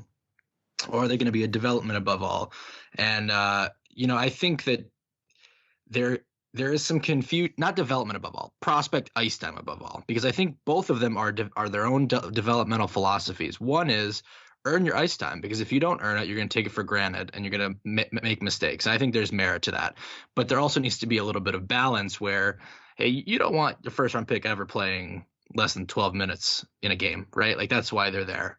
So my pick, or my prediction, I think, is that they will continue to try to win these games, and putting 2 19-year-olds on a line, especially if you want that to be a top line, not always a recipe for success, like defensively.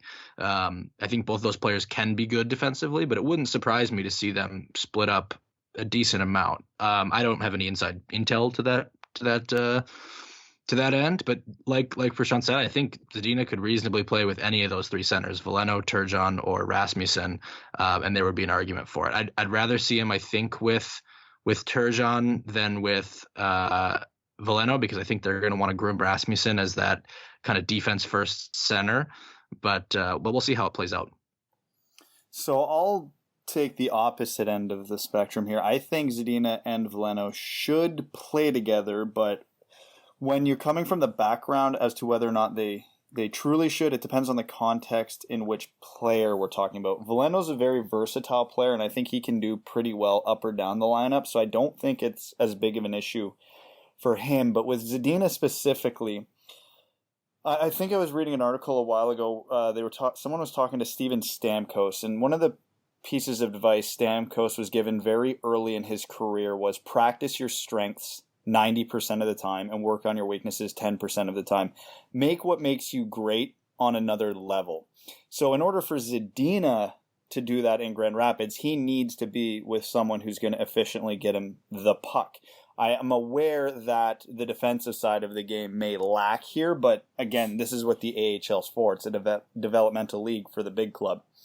So if Zadina's offense is improving exponentially, even though there may be he might have 2 goals on a night and still be a -1. I think that's a trade-off the organization has to be willing to make at this point, just because of who he is as a player. Plus, given the fact that they played, like Prashanth said, a third of the preseason together, they played the entire Traverse City tournament together. It looks like they're trying to build some chemistry, and in Detroit is in a unique position here where 5 of their 6 last first-round picks are all going to be on the same AHL team at the same time. To develop chemistry now that should hopefully carry over into the NHL, because I don't remember a scenario where 2 superstars or potential stars for a team played together in the AHL, went up to the NHL, and then continued to play together. Detroit's in a unique position to at least give that a shot to see how that pans out. And given the skill sets on both of them, I think it makes a lot of sense how well they complement each other. Yeah, I think the what has become the assumption that they'll play together is really, and I think that you said it perfectly, Brad, with that Stamkos point. Like, it's based on the idea that the 2 centers in the top 6 are Veleno and Rasmussen. I don't think that's the case. I think that Turgeon will be centering one of those top 6 lines. I don't know which of the other 2 it will be, but he's been there for a long time. He's trusted. He's put up. He could play in both zones in the American League for sure. So I just would pump the brakes on the idea that both of the top 6 centers for the Griffins are going to be 20 or younger. That's where I would say the misread is coming. Oh, I'm not. Yeah, I have no intel as whether or not they will be. My opinion is they should be, but I also am of the opinion that Michael Rasmussen should be a winger. So I think that leads well into the next point. Michael Rasmussen, had a better preseason than I think some were expecting, but also this is an interesting year for him because this is the first year where he actually gets to play maybe at the level he should be playing because of those weird CHL transfer rules. He's a hard prospect to get a read on because I don't think he's exactly what the Red Wings would have wanted or would have been the ideal pick when they selected him at number 9. But at the same time, I think it's also too early to call him, definitely not a center or definitely a bust. But what does this year look like for him in terms of maybe trying him out at center still or committing to the transition to the wing? Yeah, I think pretty clearly they stated they're going to run him as a center, and so I think they're going to give him every opportunity to make mistakes in the position, and that may play into a little bit of what Max was saying, where don't expect both of Veleno and Rasmussen to be your top 2 centers. Maybe they do groom Rasmussen in that third line role, and maybe let him try and play center there and maybe learn the defensive game a little bit more. And I think we have to remember Grand Rapids is returning a lot of great wingers that he can still play with. I mean, guys down there like Matt Ford, Pumple, Elson, Terry, there's a lot of guys there that are maybe some veterans that they could stick on his wing and let him play in that third line role while you have guys like Svechnikov and Smith in the top end. So I do think they're going to give him every opportunity. And like I said, just because he's the third line center there doesn't necessarily mean it's a bad thing. Like third line AHL center is not a bad thing on this particular Grand Rapids team. But I think they're going to give him every opportunity to learn the position. And I don't know that, like you said, I think it's too early to call him a bust in that sense. But the clock is certainly ticking on him. We usually expect a first round forward to make the league by about their 3rd season. And so this is kind of where we're at. And by make the league, I'm talking about 40 games played. So this is kind of the mark, I think, for him where we're going to need to see some real growth this year. Otherwise, I do think you're running into a potentially bad bust pick from that draft. Worth noting, he did play 40 games last year. Right. Out of necessity, right? So because he was either that or he's going back to the CHL. And so I think that was kind of more out of necessity, and I don't think his play necessarily reflected him deserving 40 games, if you will. Yeah, that's fair. I'll also add, sorry, I'm not going to harp on this Sadena thing forever, but I was in Grand Rapids a lot last year. No doubt the best games I saw him play were alongside Wade Megan opposite Martin Firk. And Megan's that two-way center type. So just putting that out there too, that Zadina does not always need to play with like a play make only kind of player to have success there.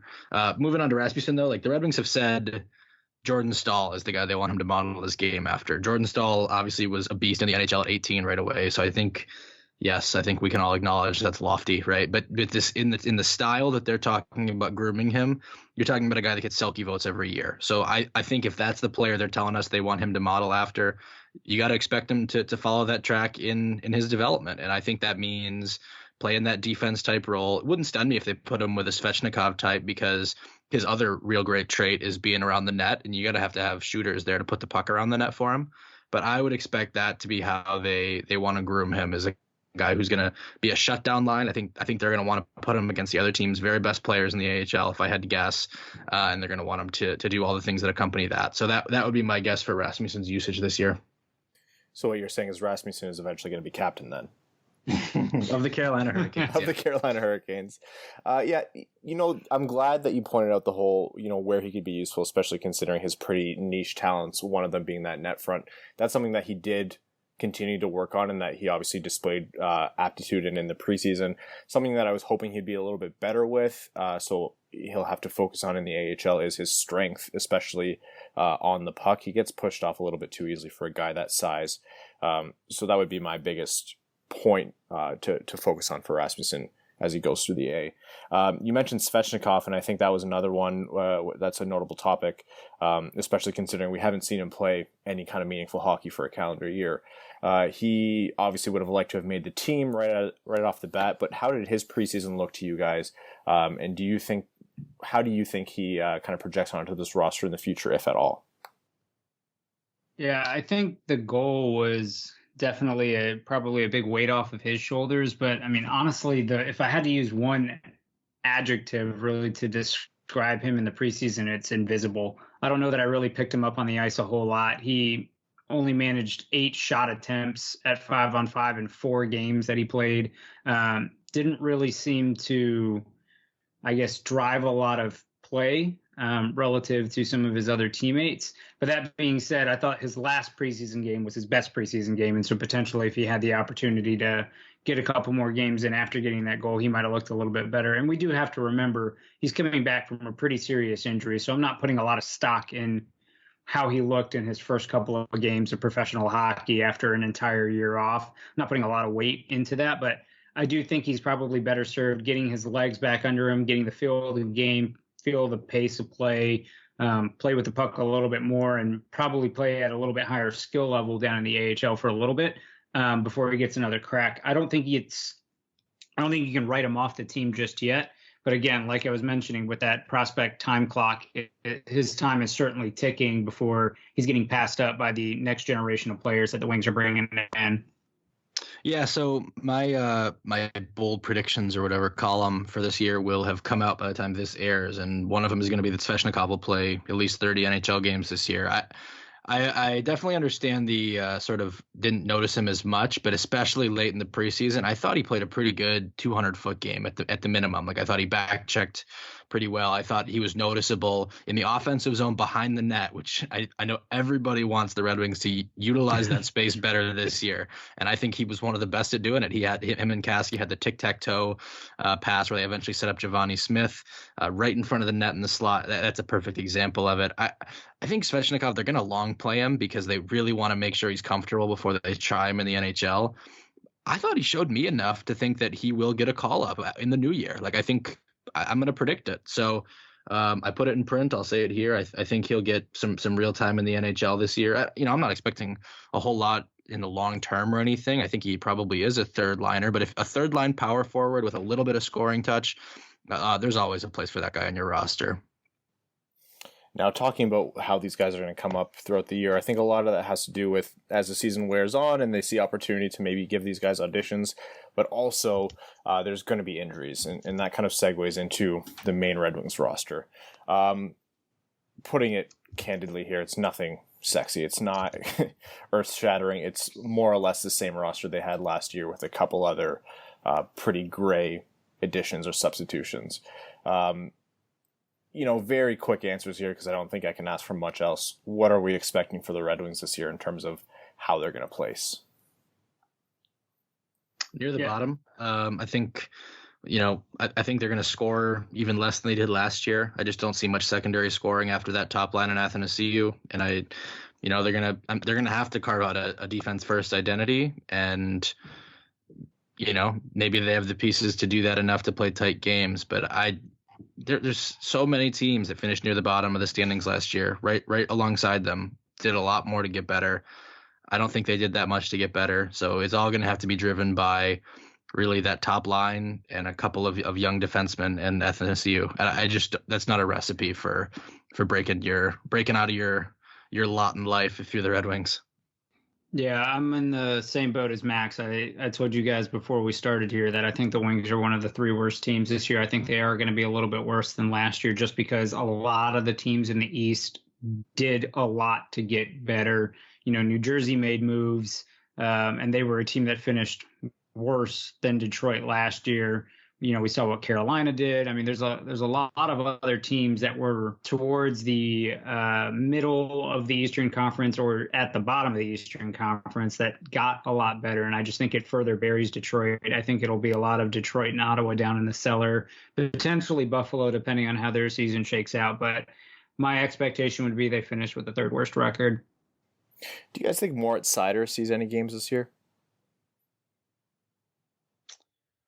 Ooh. I'll say no, but tentatively. He looks pretty advanced for his age. I just think no. I don't know. It's a gut feel. It's a coin flip probably.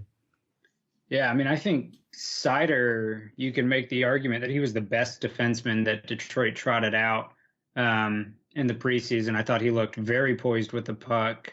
Really, the only games where he struggled were games where he had Trevor Daley anchored to him. Outside of those games, he did really, really well. So I think if he hits the AHL and he gets paired, with Kasky or Hickett's or one of the other puck moving guys like Yarvi down there, and he has a really standout first half of the season, you're going to have a tough decision because a lot of times the thought is, well, slide their entry level contract, maximize, kind of push it down the road when you have to pay them.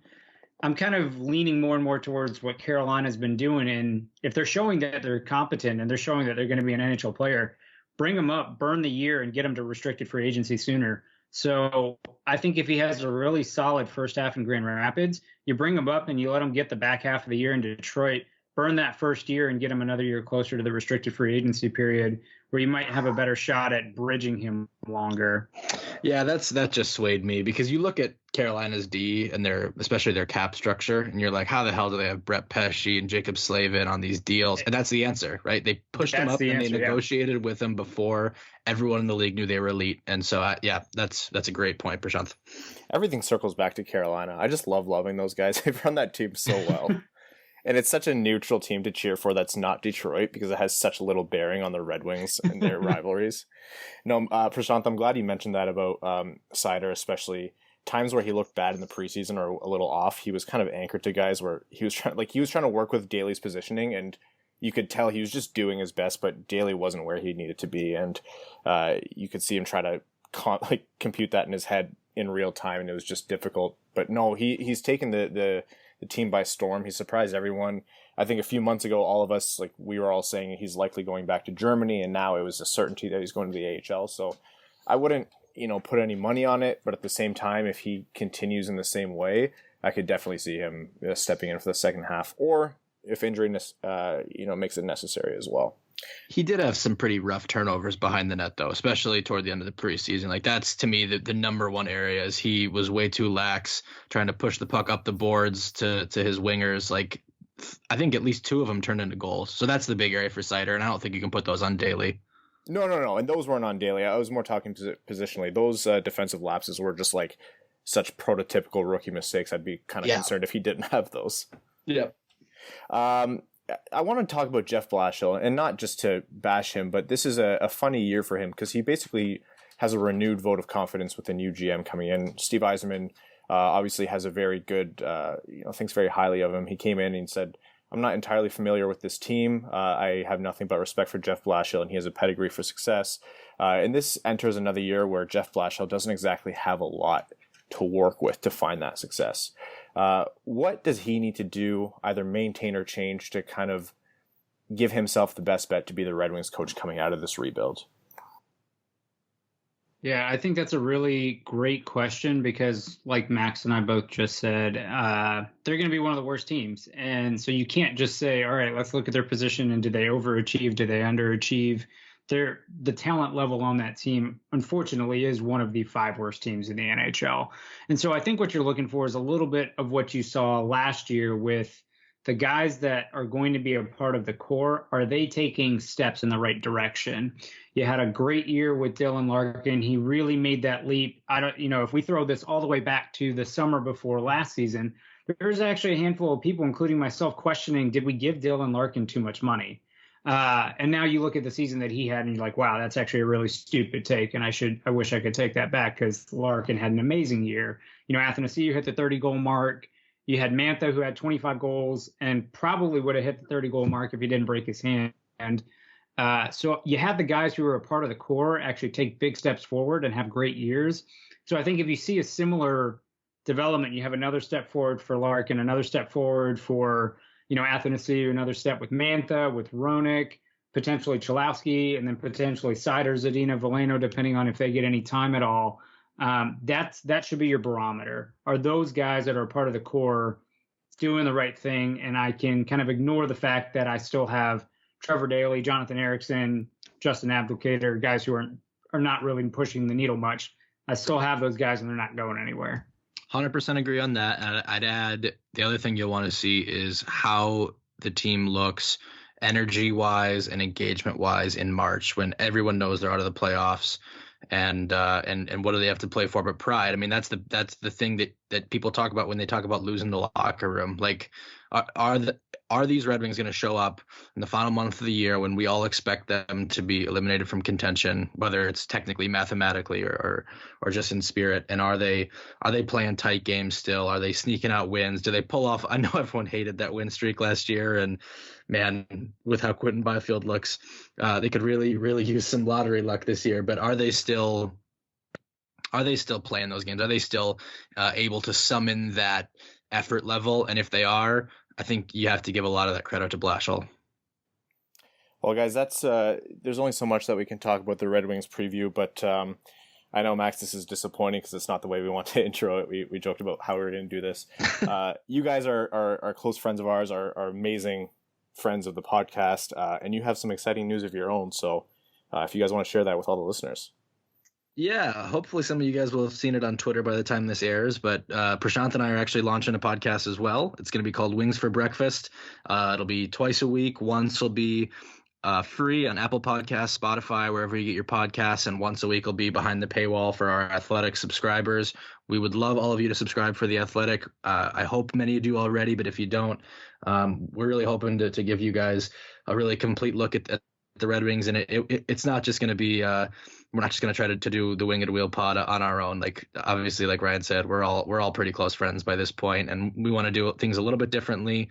So we'll hope to be complimentary to what these guys are doing here, and we still plan to do plenty of crossover. Yeah, so definitely encourage you guys to tune into that, and as they build up, we'll of course do the cage match at the LCA in probably about 8 months' time. No, super excited for these guys. There's two of the best people in hockey, best people in the Red Wings world. So as their friend and as, fellow podcasters now, incredibly proud. As a Red Wings fan, I'm pumped to listen and excited. It just means more ways to work together and cross promote. So genuinely great news. You guys are dead to us, so thanks for nothing. It's because we denied their request from their lawyer Rowan to have them be paid, as we couldn't afford American dollars. So yeah, that's right. This is the Winged Wheel Pod union breaking off and striking. Yeah, you can thank we can thank Rohan for all of this. So. Yeah, thanks for nothing, Rowan. No, it's genuinely really exciting. Can't wait to listen, guys. Thank you so much. Can't wait to experience this Red Wings season together. Hey, thanks for having us as always, Ryan. Thank you. Welcome back. That was our roundtable with Max and Prashanth. Obviously, a big announcement with their launch of their podcast on The Athletic, Wings for Breakfast. First episode has already launched. I gave that a listen. They have a dope intro. Their intro's sweet. Anyways, yeah. I like ours. I love ours. Max and Prashanth, of course, we're like we mentioned, we're still going to have a lot of interaction. We're going to be doing a lot of cool stuff, some crossover, so don't think that that's going away. Always fun to do Red Wings roundtables with them. And again, we did record that on Sunday, so a little bit has progressed since then. All right, before we get to overtime, we have a giveaway. We already did our home opener ticket giveaway where two people won tickets to come see the home opener with us, the host of the Winged Wheel podcast. They're sitting with us. They're coming to the meetup and everything, which is going to be great. But we have a sponsor or an interested party on the show, or an interested listener. He goes by Everett. He is amazing. And essentially, he is going to be working with us and giving away tickets to Red Wings games. The first ticket being given away is on October 22nd. And so if you want a chance to win that ticket giveaway, make sure to follow the show at Winged Wheel Pod. Bonus entries for following the hosts. So at Brad Crisco, at Ryan Hanna WWP, at Hockeytown Evan. There's going to be a little pop-up right now in the video where I'll make that show up so you can see who to follow. And then you retweet this episode, tell a friend, do your thing, and you'll be entered into the ticket giveaway. Should we make them follow Everett? Yes, Everett as well. I'll ask. Yes, Everett as well. He might not want that attention, so leave that up to him. I always, maybe he didn't even want to be called out like that. But you know what? If he didn't, then that's okay. Maybe it's not his name. Maybe that's just the city he's from. That's true. So if you want to win a ticket to the October 22nd game, again, follow, retweet. We're going to have a lot more, and we're going to have you do some cool, interesting stuff. Who are they playing on the 22nd? I don't know. One of you guys pull that up. I don't have that in front of me. Come on, you're going to make me pull my phone out of my pocket like a damned animal? We had... What is this? I made them put their phones away as we transition back. You want and it then out? you're making me pulling it out. Come on. Tell me, what do you want, computer man? That's going to be clipped. What Evan just said is going to be clipped and it's going to be used against us. We're going to head to... So is that Vancouver? Maybe. Oh, you get to see Elias Peterson if you win that ticket. Oh, that's going to be a great... Yeah. And Brock Besser and Quinn Hughes and generally a more exciting hockey team. We're going to head over to Patreon where all of their comments are read out on air as our way of saying thank you for supporting the show. Of course, these midweek episodes, the overtime segment is Patreon exclusive. Matthew Dainton says, hey guys, hope all is well. I'll be home on leave and got tickets to the Griffins game. Can't wait to see our young talent. Thinking about picking up my first Griffins jersey. Which jersey would you guys get and why? Oh, there's so many good ones. I think a Mo Sider jersey would be absolutely sweet. If you have a lot of cash, wait for their special jersey night and get one of those. I have no opinion one way or the other. Grand Rapids Griffins jersey. Who would you get? See, the thing is, there's a lot of players, the obvious answers are Veleno, Zadina, Sider, but I feel like I'm going to end up with Red Wings jerseys and all of them. Jordan 2-2. So Jordan 2-2. You kind of want to pick a career Griffin, it feels like is the right off. Joe Hicketts. Joe Hicketts is a good pick, I'm thinking here. Dom Turgeon, maybe a Matt Ford if you want to be uber loyal. Marty Firk. Dalton Moore says, howdy boys, my first season listening to the podcast, so I'm excited for that. Thanks for making the offseason a little bit more bearable. After seeing the Griffins roster for the upcoming season, I look to see when they play the Cleveland Monsters, as I am about an hour from downtown Cleveland. Sorry to hear. Luckily, I found myself a couple of games to choose from. I would usually wear my Monsters jersey, but as they're playing the Griffins, I can't get myself to do that. Is it a jersey foul to wear a Wings jersey, or should I try to find a cheap Griffins jersey? No, you're allowed to wear the NHL affiliations to the AHL. That's very common. Even if you look at Griffin's home games, there's a lot of Red Wings jerseys there. Kaylin Wood says, hey, Dub Dweebs, popping in to ask about cars. I wish I didn't have to own a car, but here in Tejas, it's a must. Wondering what your realistic dream car would be. For example, I would love a fancy pants Maserati, but a brand new VW GTI, something I can afford, has zip, and is practical for a daily commute, is way more in my wheelhouse. My dream car is one I'm not making monthly payments on. God, boring. I got a Ford Ranger with your name on it, Brad. I'd also like a car I don't have to make monthly payments on and actually functions when we drive to Detroit. Fair enough. For me, I would love an RS3, an Audi RS3. It's like above the S3. Boy, attainable car. If I was really like having a midlife crisis, I would love a Nissan GTR. No, those. I think that's. I don't know. Just straight up the Batmobile. Tesla. I think I would love a Oh, Tesla. you would. Yeah. Oh, I The would. look of disgust on Evan's face. you and Philpilla and Nielsen and your vanilla Teslas. Anyways, hell yeah, can't wait for our first game. So pumped to watch us do whatever it is we're going to do out there on the ice. You ever laugh at how much players and coaches say out there when talking about the game? Which is likely to be something very lame and bad outside of our first line, boys. P.S. Just wanted to flex on my boys above and say that I got a custom Sadena Griffin sweater last year, so I am set. Get on my level, but to Dalton, it is not a jersey foul to wear a wing sweater to an affiliate game. I've seen it plenty here in Austin at Texas Stars games. You do you, but as for me, I find any excuse to buy a new one, so maybe pick up that fancy-ass cider jersey while it's hot. Happy hockey, XOXO. Evan Beckner says, hey guys, hockey is finally here. Even though the team's going to be bad, I'm excited to see some growth in our young players. Also very interested to see what moves Yzerman makes to improve the team. To be honest, I don't really expect him to make any waves at all this year, as the Wings are going to be bad no matter what, but he's shown that he's willing to make difficult trades for the betterment of the team. Holland would have never traded St. Louis or bought out Vinny Lecavalier, and he never would have traded Drouin. It's not too crazy to entertain the idea that any one of the first-round picks could be moved for a great return. I assume any real moves would be made next offseason. However, be patient, trust the Yzer plan. Thanks for a great discussion, and looking forward to seeing you Sunday. Marissa says, what's the best flavor of Pop-Tart, and can we also agree that Larkin's butt deserves a C? We didn't even talk about that. Yeah. Larkin's butt. That ad was the most perfect ad in the world, because A, Larkin has now transcended hockey. Larkin has brought his butt into the hockey social world, which is the biggest story in hockey right now, and the season just started. He's like a few followers away from sponsoring Bang Energy and Skinny Tea on Instagram. Yeah. Secondly, hockey butt is a very real thing. It is very difficult to buy pants, and so that ad was talking about something serious. It absolutely deserves a C. Best flavor of Pop-Tart. S'mores. What's the strawberry? Is it strawberry yeah. with the sprinkle? Yeah. Oh, yeah. My one buddy, every cottage weekend we have, brings like 5 packs of those. And when we're hammered, he just shoves one in your mouth like it's a floppy disk. You want a hot take? I said floppy disk, everyone. Let's make sure the record's straight. My hot take is that Pop-Tarts are so often poor because of their terrible filling ratio that they're not even worth your time. Have you ever? Do you toast yours? Sometimes. Yeah, I'm the same way. If I'm super hungover, it doesn't get toasted. Yeah.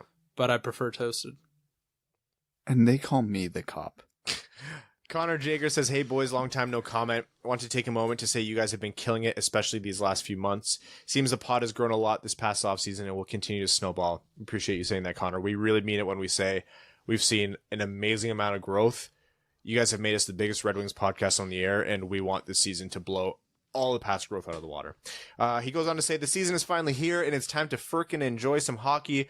Also, are we still allowed to say frickin' even though he isn't in the organization anymore? Yes, because it's such a good word.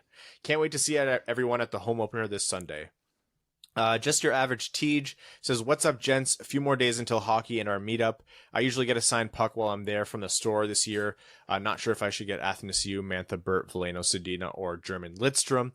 If you had to pick up one of these, which would you pick up? Always looking to add to my collection. Hashtag Stay Fresh Cheese Bags. Steve Ott. Yep, that's the only answer. Mantha, because it'll be the most relevant this year. Rowan, you guys ready? No. Rowan says, good day, duds. Special counsel Mika Crisco has found the defendant, Brad Crisco, guilty on all charges. Will the execution by Stay Fresh Cheesebag suffocation be live streamed? Who will tie it off? Will that honor be a patron exclusive giveaway? That's a fantastic idea. What am I guilty of? Anyways, Brad is a cop. I'm what? That's oxymoron. Quick hockey time. Why did he create a parody Twitter account when at Winged Wheel Pod is a parody account? Yeah, someone created a... I saw that, yeah. I think I got a screenshot of that to you guys when I saw it. It was a Winged Wheel Podcast trade rumors account based on our rant about... We put out a clip about fake hockey news. We put it on YouTube. Go subscribe if you haven't already. And someone created a Winged Wheel Podcast trade rumors Twitter account. And I saw it. I went, oh, Jesus Christ. Do you know what that account's lacking? What? Trade rumors. They've been making them up. Get on it. More of them. Weird. I know everyone is excited for the season, but there's only 267 days until the NHL entry draft. So yeah, that. Rugby World Cup time, just about halfway through the pool games, and the quarterfinals picture is starting to take shape. I'm not going to bombard you with names again because, quite frankly, last week's episode was really hard to listen to, and your efforts really reading names suck too. We got pumped by New Zealand. Oh, it was 62-0, I believe. Rowan said we were okay in terms of like what you could expect. Were we supposed to lose 100 to did we nothing? get shut out? I actually caught part of the game, and I saw a point where Canada was really close to getting a try, and then New Zealand immediately took the ball, came back, and got one themselves. The Wallabies will still be wearing their Indigenous alternate strip this weekend versus Uruguay, and it looks great. Check it out here. It is a great kit. I have it here for you guys to go look over. It reminds me of the background in Canada's 2010 Olympic It's nice. jerseys. It's a bit much. Sort of covered jersey time, so it begs the question, why aren't there any Stay Fresh Cheese Bags Dud Dud t-shirts? That's a fantastic question. We really should be making Stay Fresh Cheese Bag shirts. Well, let's maybe just keep venturing over to our the shop on our website daily and just keep checking in until it's there. Surely that's a good way to inject some cash into your podcast. Obviously, Joseph and I take royalties, but you should be able to get enough suckers, people to fill the coffers. Stay Fresh Cheese Bags merch, a Fournier company, and money grabber's choice. Hashtag Stay Fresh Cheese Bags, and Brad is a cop. John Evans says, hey guys, greetings from Ohio. I left a voicemail at Little Caesars Arena to find if Stay Fresh Cheese Bags can be brought into the arena or if that violates their clear bag policy. You know, the one that's totally keeping us safe and not a tremendous pain in the ass or a ploy to sell special bags to fans. Anyways, I'll let you know when they get back to me. So the other day, a restaurant by my house had its fire alarm go off and the fire department showed up, followed shortly by the police. My question is, Brad, why didn't you tell me you were going to be in Columbus that day? Because Brad is a cop, you see. Anyways, nothing to add this week. Keep up the great work. Looking forward to your insights twice a week this season. The Niebler says, hey boys, greetings from Calgary. I met friends of Evans a couple weeks ago. Steve and Kristen from KW. Who is this? The Niebler, he's from Calgary. How does he'll have to message me on Twitter. I want to know. He met Steve and Kristen from KW. We have a mutual friend, so we see each other often now. This whole comment is probably moot because Evan isn't there. Surprise! Anyways, I flew down to Vegas last March to see the Red Wings play. It was such a fun experience. I was curious so funny. If you boys had any plans to ever watch the Red Wings in Vegas. I would love to. You'd be scraping me up off the floor. That's my number one arena to go to that I haven't been to yet. Although I like the Golden Knights, so I don't know if I'd want to see the Red Wings there because I actually feel like I'd want to be cheering for the home team in that building. But if the opportunity presented itself, I'm absolutely going to a Vegas Red Wings game. Nashville, Vegas, LA. Okay, question. Off topic, speaking of going. Number one game outside of a non-Red Wing game I absolutely want to see above all else right now live is Vegas San Jose. Yeah, 100%. That is the best rivalry in the NHL right now. Vegas San Jose, it can't happen in all likelihood, but Game 7 conference finals. Oh my God. Did you see Reeves just tee off in the media on Evander Kane? Yes. He goes on to say they're playing the same weekend, March 21st. Planning on going again. If any other members of the Dub family are going, let me know. Stay fresh Doritos Nachos. Huh, this is a twist. If we all of a sudden, if this podcast takes off, let's go. Yeah, we're at like 500 patrons, maybe. Don Mitchell says, what's up, boys? Hockey season is finally back. Sunday can't come soon enough, although my drive from Nebraska is going to suck. I live a couple hours from the Iowa Wilds Arena, and I'm going to get tickets in December for when our Griffins come to town. What a way to pop the AHL cherry. Will we be seeing a similar negotiation with Zadena's next contract as Nylander and Marner seeing, as they all have the same agent? I don't think so. No. Philip Zadina does not equal Mitch Marner. I know that's future Yzerman's problem and issue, but Dangle already wished that evil on us on his podcast. Damn it, Steve! We'll get him back. What are the details with the meetup? What are some recommendations for making me forget the damn drive? This podcast. Are drinks on Evan if Larkin is introduced at captain at introductions? Yes. Not that kind of money. Yes, they are. Again, I'm looking forward to meeting you all. I'll be the one in Wings gear. See you all Sunday. Cheers, Don. Don's one of the winners of our giveaway. Does our sponsor sell beer in the LCA? They sure do. Do they? Yeah, Lebet. Oh, and I'm all on board. Anyone else, they're dead to me. Give us money or you're dead to us. Exactly. The Winged Wheel Podcast. Yep. Justin Klinsky says, good day, Duds. We're days away from the meetup, and I can't wait. For next year's draft, let's pretend we received the 6th overall pick. Who would you select? Whenever I play the franchise mode for NHL 20, Mantha ends up being captain. Thoughts? That's weird. Okay, so let's assume that the top 5 goes Lafreniere, Byfield, Raymond, Holtz, Perfetti. Who are you taking, Ryan? Where are we drafting? 6th? 6th. Everybody just Perfetti, please. No, I just said he's gone. He's gone at 5. Oh, Perfetti's gone at 5? Yeah. I don't even know. Askarov. Ooh. That was my first thought.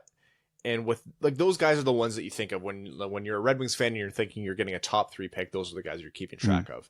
And anytime I venture out of those guys, I'm like, why not just take Askarov? You know, it's not a We've done definite dumber things. picks in the top 10. Am I right? Yeah, Hear me out. Jamie Drysdale. Jamie Drysdale's another one that's up there. I'm trying to pull up this list because it's very hard to. So Lafreniere's gone, Perfetti's gone, Lindell's gone, Byfield's gone. No, I said Lindell's there. Lundell's there. Holtz is gone. I'd take Lindell. He'd take the centerman at 6. Okay. Oh, Drysdale though. Drysdale. If Imagine Sider and Drysdale and Hronik up the right side of your defense. I don't even care. We don't need to draft a single left-handed defenseman ever again. No, whatever. We'll go back to one-handedness. Doesn't matter. Yep. Rob McLean says, "Hey guys, I'm new to the podcast scene. I found you guys during the summer." Oh, he's a new patron. Welcome, Rob, and thank you for joining the Dub family. I found you guys during the summer in my desperate attempt to keep up with hockey content. I'm happy to support you guys in what little ways I'm able to. Dude, it's amazing. I'm so happy that you found us. Tell your friends. I'm happy to I'm a Michigan native, but I've lived all over the country, currently based in Southwest Florida. I grow cannabis for the medical market, and I'm a pretty mediocre men's league goalie. I'm a true bud tender. That's amazing. Can't wait to keep up with you guys this season. I have 2 thoughts for the upcoming season. 1, what is the likelihood of Blash getting canned, and what can I do to help make that happen? Slim, but not as slim as it was last year. Yes, I would say 10%. Long-term projection is higher of him getting fired. We got to have somebody who can come in, or Dan Bilesma as interim for the whole year, which would suck for him. If we're in the bottom 3 the entire year, or by Christmas, Merry Christmas, Jeff. I don't even think that would do it. It's going to have to take it going off the rails. And I'm talking Detroit has a stretch where they win like 2 out of 15. The problem is everything I hear, everyone loves Jeff Blashill. In hockey in general, everyone loves him. So it's not like we're projecting to be a good team. So being at the bottom already, maybe we don't get rid of him. I don't really know anymore. I don't know. It doesn't matter right now is my Exactly. answer. 2, I wonder if Zadina fell a few spots in the draft for a reason. I know he's young, it's early and everything else, but I'm worried that there won't be a top 6 forward there. I'm going to root for the guy no matter what, of course.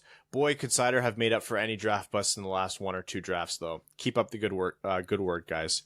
Advanced Water says, "What's up, Dub? Over the past year, I've tried to get my life together, which is actually how I found this podcast. I needed more things to listen to at the gym. Anyways, I've lost about 100 pounds and now have the body equivalent to an off-season Jimothy Howard. Dude, that is amazing. Congratulations. That is absolutely monumental. And the fact that we were part of that journey just makes me like all weird and tingly. How Evan feels when he sees Brad and I. But seriously, keep it up. You're crushing it. I've thought about trying to play hockey in a local beer league, and I did recently try ice skating for the first time in roughly 2 decades last week, and I was like Bambi covered in Crisco. When I fell down, I had to stop and contemplate life for a solid 30 seconds before my body would allow me to try to stand up. But it did give me a new appreciation for how hard hockey must actually be. Keep at it, man. Everyone starts like that. Literally everyone. Doesn't matter what age you are. Hurts a lot more when you're older.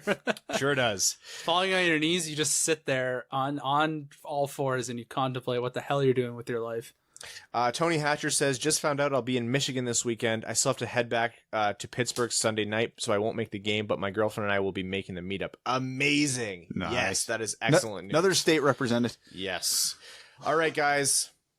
The meetup, Sunday, October 6th. 1 p.m. Founders Tap Room, Detroit, Charlotte Street, stone's throw away from Little Caesars Arena.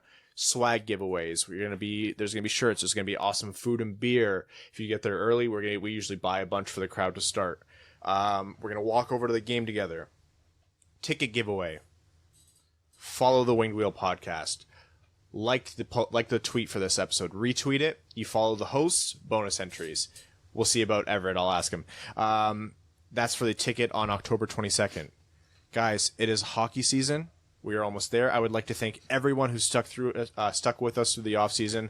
All of our name-level patrons, Sky Carcass, Luke Johnson, Arjun Shanker, Don Mitchell, Clayton Van Dyken, Mike Reed, Langabeer, Matthew M. Rice, Sean Levine, Kaylin Wood, Charlie Elkins, John Evans, Antonio Lupu, Rob Thiel, Stan Olson, Ryan Lewis, Mike DiLoretto, and Hannah Lee.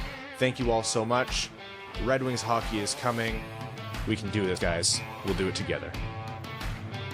Thanks for tuning in to the Winged Wheel Podcast. Be sure to check out wingedwheelpodcast.com, where you can subscribe to the show on iTunes, Spotify, or wherever you get your podcasts. You'll also find links to other ways to support the show, such as Patreon, official podcast apparel, and more. And don't forget to follow the show on Twitter at Winged Wheel Pod. And of course, the hosts at Brad Crisco, at Ryan Hanna WWP, and at Hockey Town Evan.